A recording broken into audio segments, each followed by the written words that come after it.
Et bonjour à tous et bienvenue dans ce nouvel assaut commenté, le quatrième depuis la création de la chaîne YouTube si ma mémoire est bonne. Si vous avez vu les trois premiers assauts commentés, vous avez dû m'entendre parler régulièrement de situations de combat, favorables ou défavorables, de contexte et même de redondance. En effet, j'expliquais que lorsqu'on subit une situation qui nous est défavorable, deux possibilités s'offrent à nous. La première consiste à accepter que la situation se reproduise et à adapter son jeu pour la tourner à son avantage, tandis que la deuxième consiste à la refuser en proposant soi-même une nouvelle situation de combat en espérant qu'elle nous soit plus favorable. Je vous propose un petit voyage en Chine pour illustrer ces propos avec une demi-finale des championnats du monde de 2018 qui opposera cette fois-ci le coréen Jun Eo, qui sera sur votre gauche, à l'italien Alessio Falconi qui sera sur votre droite. Ça va aller vite, alors accrochez-vous et suivez le guide. Yeah, you would have said Daniele Garozzo, you would have said Alex Macialis. And if you look to your left, just to our left, just on the other side of Tristan, right here you will see Alice Volpi, our women's foil world champion, and her partner Daniele Garozzo, here to cheer on Alessio Falconi. So it's Falconi on the right of your screen against Hyo of Korea on the left. Le combat débute sur un échange assez long entre les deux tireurs sans tentative sérieuse de toucher. Les demi-finalistes se jaugent, créent de la mobilité pour prendre des informations, pour chercher une faille. Le but est de savoir quelle attitude adopter dans ce début d'assaut. Puis le Coréen tente une recherche de fer en fixe avec succès. Voyant que son adversaire ne réagit pas et entame même une nouvelle marche, Eo se lance et attaque par dégagement dans la carte de Falconi et marque ainsi son premier point. This is foil, so the smallest target area of the three weapons. It's just that silver lame vest plus the bib of the mask. A point weapon and also a weapon of convention, so you need to establish the right of way.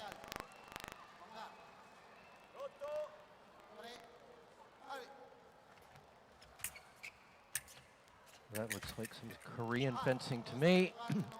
Falconi off target there.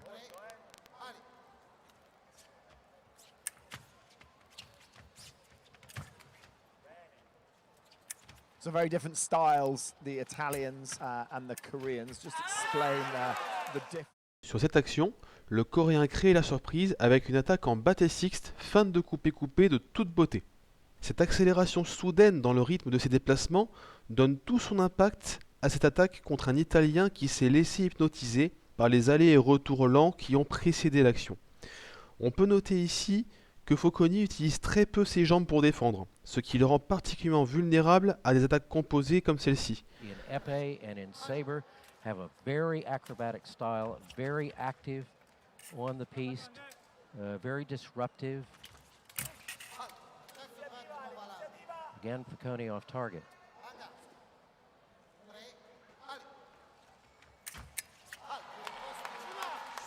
Yo trying to surprise. Sur cette séquence, le Coréen attaque cette fois-ci directement son adversaire à l'aide d'un coup droit. Falconi trouve néanmoins une super parade de contre de sixte et riposte directement. On a ici néanmoins une confirmation de la tendance de l'Italien à utiliser son arme plus que ses jambes pour se défendre. Cette observation tendrait à valider le choix des attaques composées pour le Coréen. Falconi there with the quick attack. Big Parried. circular sees parry from Falconi and gets the hit. A great example of a parry riposte there. So it was Hyo's attack, but Falconi parried it, so gained the right of way. Couldn't find the blade that time. And you see how fast Hyo-Jun is. Action très spectaculaire ici qui est plus complexe qu'il n'y paraît.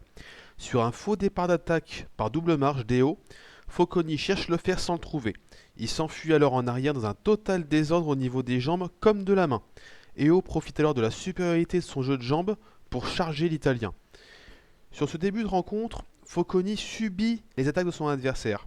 Il doit réagir en adaptant sa défense ou en refusant de laisser l'attaque au Coréen pour se remettre en selle.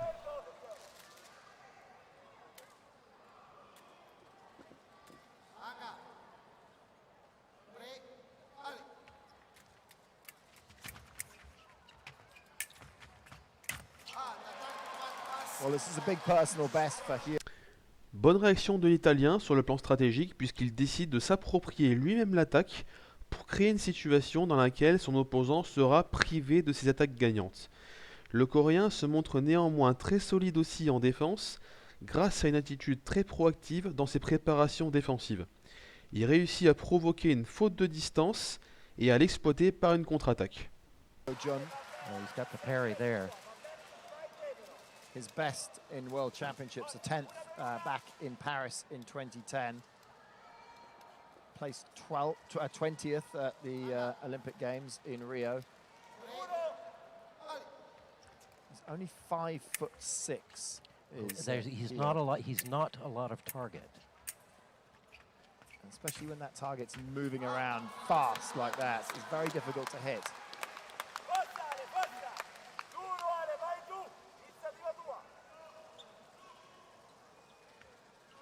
Flick over the shoulder.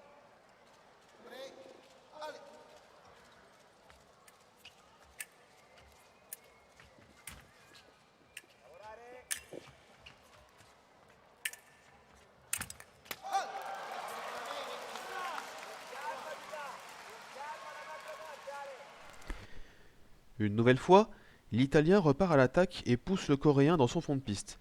Mais si vous regardez attentivement, vous pourrez constater un décalage latéral entre les positions des deux tireurs sur la piste. Dans cette configuration, le dos est particulièrement à découvert tandis que le buste est plus difficile à atteindre. Foconi choisit pourtant cette zone pour attaquer le Coréen qui trouve facilement la parade de cartes et la riposte dans le dos de Foconi. C'est un mauvais choix tactique, mais on sent néanmoins que Foconi cherche une faille et tente différentes solutions pour la trouver. He's not only fast on his feet, he's got great hand speed. And it picks up the blade and a flick over the shoulder of his own.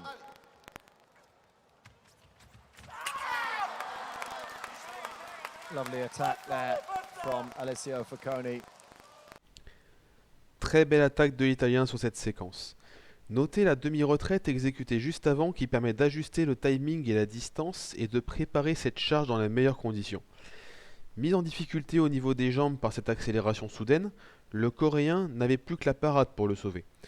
Foconi choisit alors de composer son attaque par feinte de couper-couper. Le Coréen n'avait aucune chance.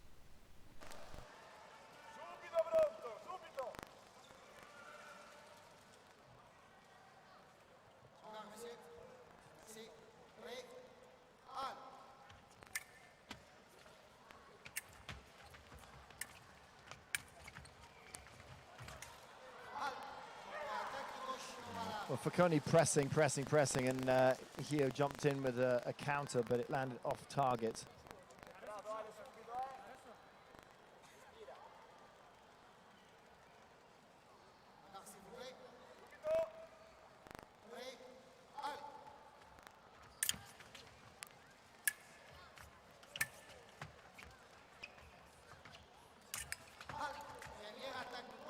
Cutting again on target.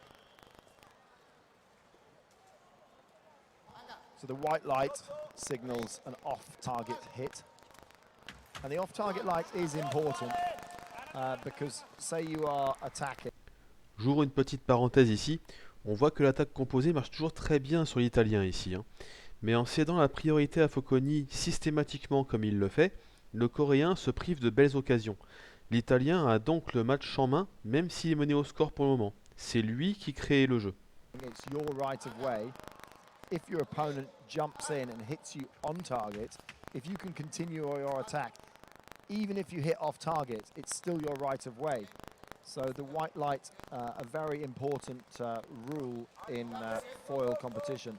And it would change the game if it wasn't there.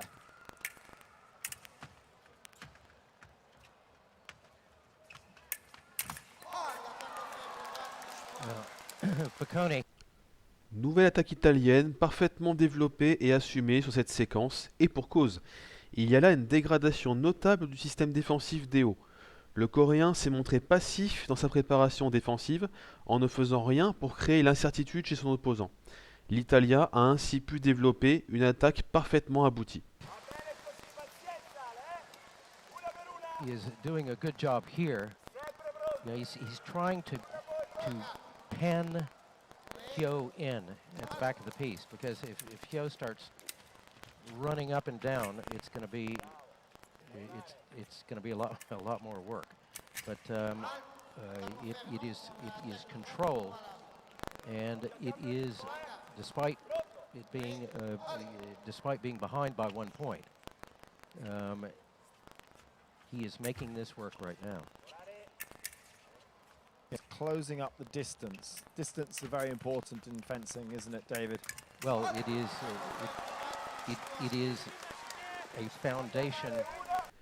Même remarque que précédemment, à la différence que le Coréen est désormais complètement passif, tant sur le plan défensif qu'offensif. Il ne tente aucune action sérieuse et laisse l'Italien maître de toutes les décisions. Aspect. I mean, and that foundation sits on a bigger foundation, which is footwork. And the Italians are spend a lot of time working on footwork. You look at somebody like Giorgio Avila, as we did today, and it's absolutely flawless. But you have to be able to move forward, you have to be able to move back, and you have to be able to do that at speed and maintain control. Yeah, so your footwork gives you your distance, and your footwork also gives you the timing, and you've got. Eo reprend ici la décision qui lui a permis de marquer sa première touche. Même s'il touche en remise d'attaque, on peut constater un rééquilibrage de rapport de force dans cette situation où c'est lui qui attaque. Ce qui était vrai pour l'Italien en début de match est désormais vrai aussi pour lui. Il doit adapter sa défense s'il choisit d'accepter la situation que lui impose Focconi, ou il doit créer une situation différente qui serait à son avantage afin de ne plus avoir à subir les attaques de l'Italien. To kind of put the two together, distance and timing. And then a lot of people are just tuning into fencing. They look at the sword play, they look at what the hand is doing, but actually it's 80% of it is coming from where you place yourself using footwork. Hyo, again, I think getting his foot stepped on. Yeah.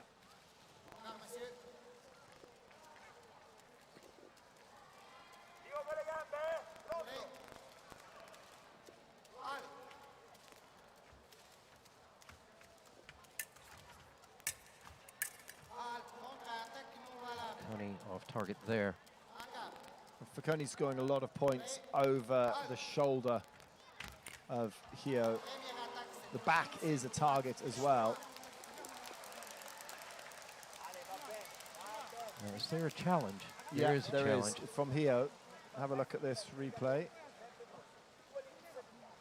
Hyo does pull his arm back in that exchange, and the right of way then passes to Piccone, and he's able to level.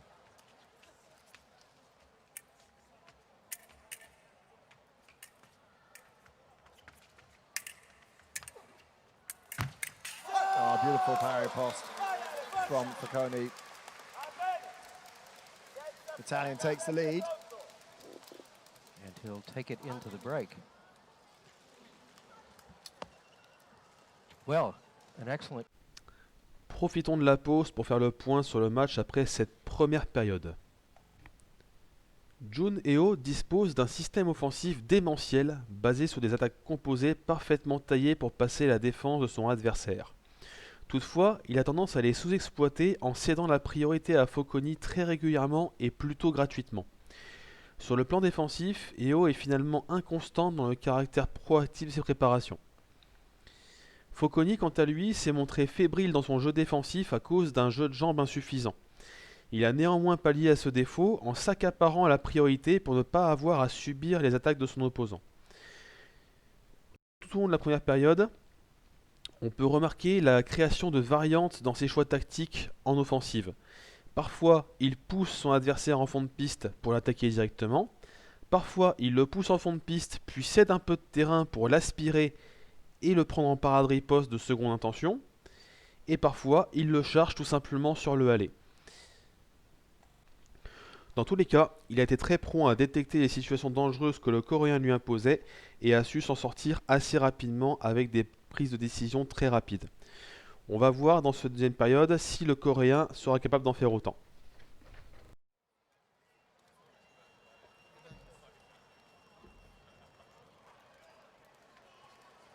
Yeah, Foconi won the World Cup in Paris this season, was silver medal in the World Cup in St. Petersburg. Got a silver to Richard Cruz in Cairo. So Cruz beat Foconi in the final in Cairo this season. Well, Cruz has, over the past couple of seasons, been a real thorn in the side of Alessio Foconi.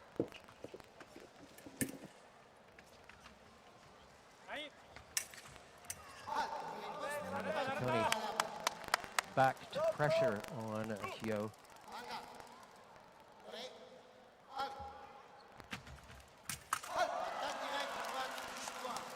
I'd like to see that replay.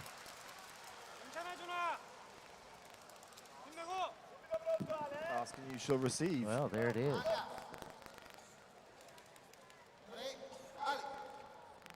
Just changed up the line. And it's straight in, perfect. Now was, this, was there a... the Italians are claiming. Petit topo arbitrage, car l'arbitre donne attaque de droite parée et riposte de gauche qui touche.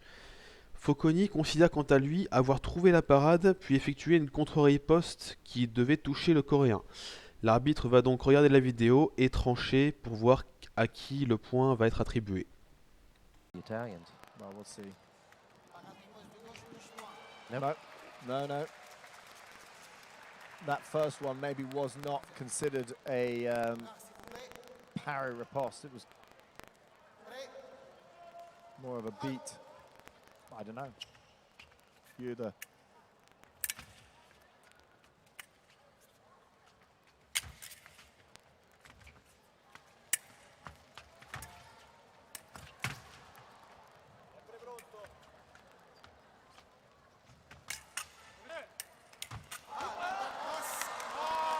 Foconi. Actually, Depuis la reprise, Foconi conserve l'initiative de l'attaque et on peut noter une nette amélioration de ses déplacements en général. Il continue d'enfermer le Coréen dans une situation où il ne peut pas profiter de ses attaques et varie les finalités de ses préparations offensives. Eo doit rapidement réagir s'il ne veut pas perdre pied dans cette demi-finale. getting a lot of success about keeping the distance close. And it's a slight turn of the body. Hyo moves, pass, or misses going past.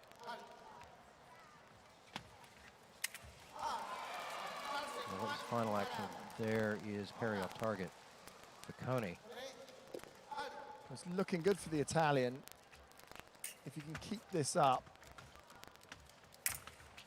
He's keeping Hyo penned in down there. And it's And working not, well. Yeah, not giving him any room to build attacks. But just as I say that,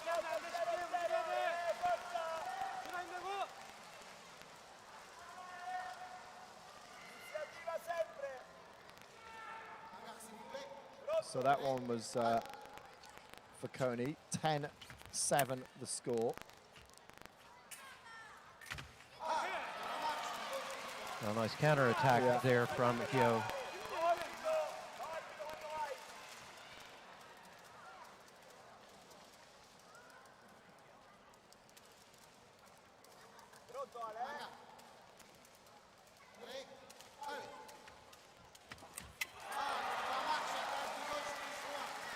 They both take a short step in. Avez-vous détecté le changement de situation qui s'opère depuis 2 touches ici? Nous venons d'assister à une reprise en main du match par Eo, qui décide désormais d'attaquer Focconi sur sa préparation. L'Italien a tellement utilisé les mêmes préparations offensives que le Coréen a compris qu'il pouvait prendre son opposant sur ses faux départs. Ces faux départs ne sont plus crédibles. Voyez les mouvements de Focconi ici, ils trahissent son intention d'aller de l'avant en partant du postulat qu'Eo reculerait. Il est littéralement pris à contre-pied et ne peut plus attaquer comme il l'a fait jusqu'ici.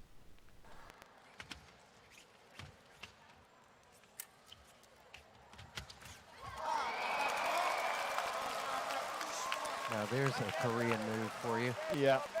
Let's have a look at this one on the replay. So Focconi's attack, Focconi trying to finish. And up in the air.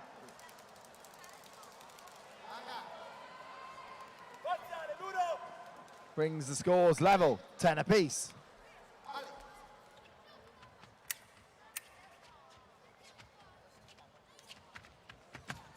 Now we've got Hyo on the front foot. And Focconi. Il n'aura pas fallu plus de 3 touches pour que l'Italien comprenne le message.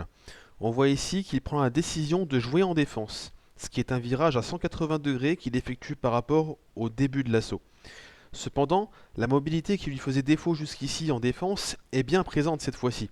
Le Coréen complexifie donc ses préparations offensives et se fait à son tour surprendre par une attaque sur sa préparation.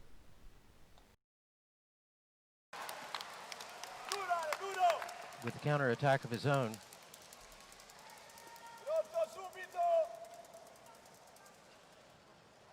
And Hyo cannot finish.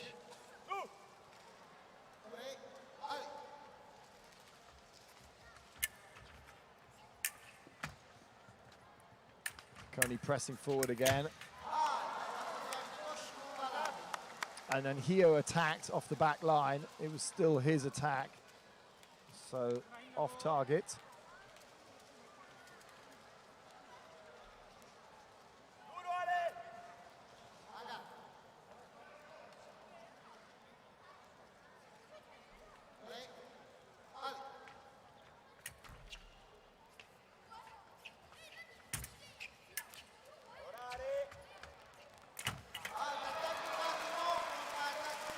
Now Focconi's asking for his weapon to be checked. Alors ça, c'est vraiment pas de chance. On voit que l'Italien touche ici, si on regarde sa lame se plier, mais il semble qu'une panne se soit produite entre-temps. Focconi n'allume donc pas sa lampe, et le point qui lui revient de droit est finalement attribué à Eo qui a allumé la sienne, bien que n'ayant pas la priorité. L'Italien fait donc tester son arme par l'arbitre et demande immédiatement son remplacement pour continuer l'assaut dans de bonnes conditions.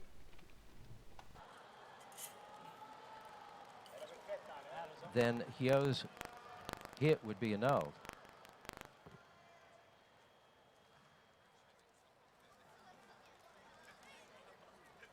That's why Focconi sat down and asked for the referee to test, but the light came on.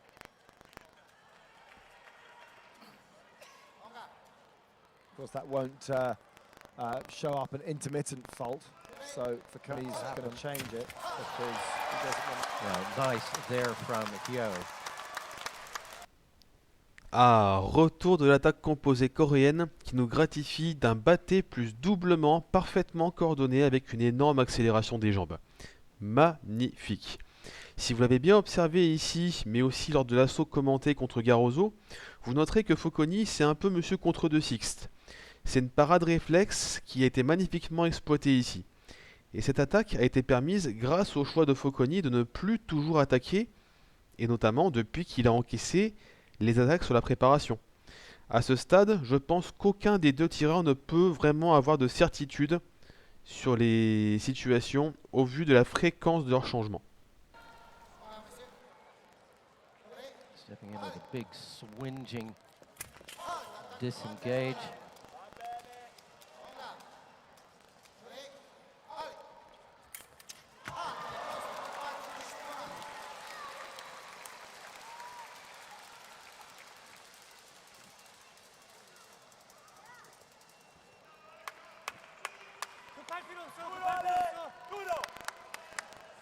Well, Hyo was asking for Facconi to test the weapon on his upper arm. On his off target, yeah. Yeah. And it looked to me from the replay, and we only saw it one time, and that it did make contact with his upper arm. And now we saw a lot of that in Novi Sad because it was so hot. But if your jacket gets soaked in sweat, it becomes conductive. And you can give up hits on non-target area. Well, that parry riposte brings Facconi to be within 1 point of reaching the final. The score sits at 14-12. This is crunch time for Hyo. Cannot afford a mistake. Needs to build the attack. It was parried, and it is Facconi's, and Facconi is through to the final. The question is, who will he face? We'll find out in the... And the winner is Monsieur Contre de Sixte qui remporte cet assaut face à Jun Heo par 15 touches à 12. Bon, vous aurez remarqué que les dernières touches sont un peu étranges et que pour être honnête, je n'ai pas trouvé moi-même d'explication technico-tactico-stratégique. Je me demande même s'il y a quelque chose à comprendre. Je soupçonne tout de même le coréen d'avoir simplement craqué nerveusement, d'être donc sorti de son match. Sa flèche était téléphonée et sur le reste des actions qu'il a pu faire, il n'a plus rien tenté, pas même dosé quoi que ce soit. Tandis que l'Italien de son côté, bien que lui aussi pris au dépourvu, a touché avec à-propos en faisant preuve d'opportunisme à chaque fois que ça a été possible. Cet assaut est vraiment intéressant pour illustrer l'importance de détecter les situations de combat qui se produisent lors d'un assaut. Lorsqu'elle vous désavantage, vous devez comprendre qu'il vous faut réagir en vous y adaptant ou en la refusant. Souvent, à niveau égal sur les plans techniques et physiques, c'est celui qui sera le plus rapide à ce jeu-là qui l'emportera. Et quand vous aurez compris que ce qui est vrai en début d'assaut ne l'est pas forcément en fin d'assaut, vous serez peut-être en mesure de cuisiner votre adversaire afin de l'amener sur le terrain de votre choix. Voilà, c'est tout pour cet assaut. J'espère que vous aurez autant de plaisir à le voir que j'ai eu à le découvrir et à l'étudier. Si vous avez des questions ou toute autre sollicitation, je vous invite à m'en faire part en commentaire. Il ne me reste plus qu'à vous souhaiter une bonne journée, de bonnes vacances à ceux qui ont la chance d'en avoir. A très bientôt sur la chaîne pour une nouvelle vidéo.